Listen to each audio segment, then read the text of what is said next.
We are here with our guest host, the gentleman from Pennsylvania, Democratic Congressman Paul Kanjorski. I guess let's go back to the stimulus. Kanjorski. That's right.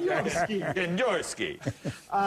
The president, with this op-ed in the Post that I'm sure you saw, I mean, he's been gone for a few days, and as he's been gone, some of the poll numbers in Ohio have been dropping a little bit on the president's approval ratings.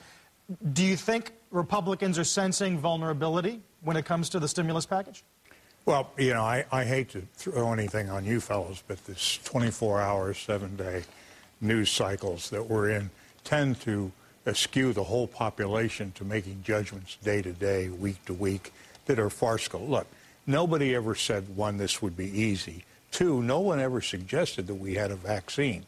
If we had had a vaccine, the Bush administration would have used it, and John McCain would be president of the United States today. The reality is what the president said very early on, and I think correctly, is that he is willing to take any and all actions and make adjustments along the way in order to save the American economic system and the American political system. And I've bought into that, and most of my colleagues have too. When you say adjustments, do you mean a second stimulus package? Or do you mean we are going to experiment. We don't know what the end result's going to be, but it certainly doesn't. It hasn't changed. You know, we had this tremendous kick up from March 10th, March 11th, with marking the market, if that in fact had any effect. Now we've had a downturn in the stock market, and that's understandable. All things do not go up. Maybe we ought to get that in our cranium. And the economy, we all knew that it wasn't going to freeze at 8%. It was going to go higher on unemployment and probably will go over 10%. We shouldn't lose our nerve and run for the hills because those things happen, or they happen in excess of what some prognosticators indicate may happen. I guess, are you disappointed at all in the way the package was targeted or not targeted well enough?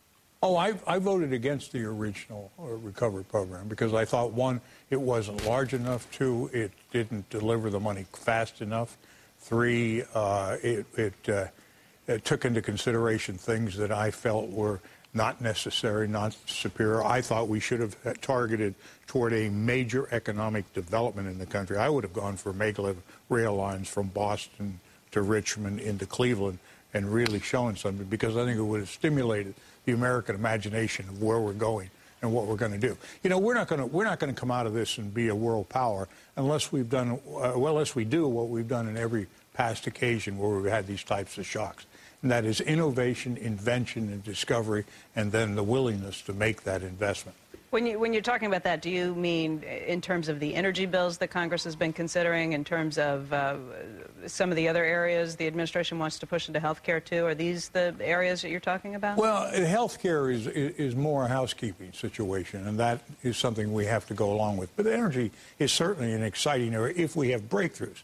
If we break through and discover how to maintain power and store power in large quantities for extensive periods of time, that will be a monumental breakthrough. If we learn how to use hydrogen in a new way and to perhaps get it in a cheaper way than we presently obtain it, all of those breakthroughs would mean magnificent changes. And that's what we're going to have to strive for. Well, you're talking infrastructure and the stimulus plan itself, not any of these big initiatives necessarily that Congress is considering now, right? I'm talking about what we did in the recovery program. Right. That's it.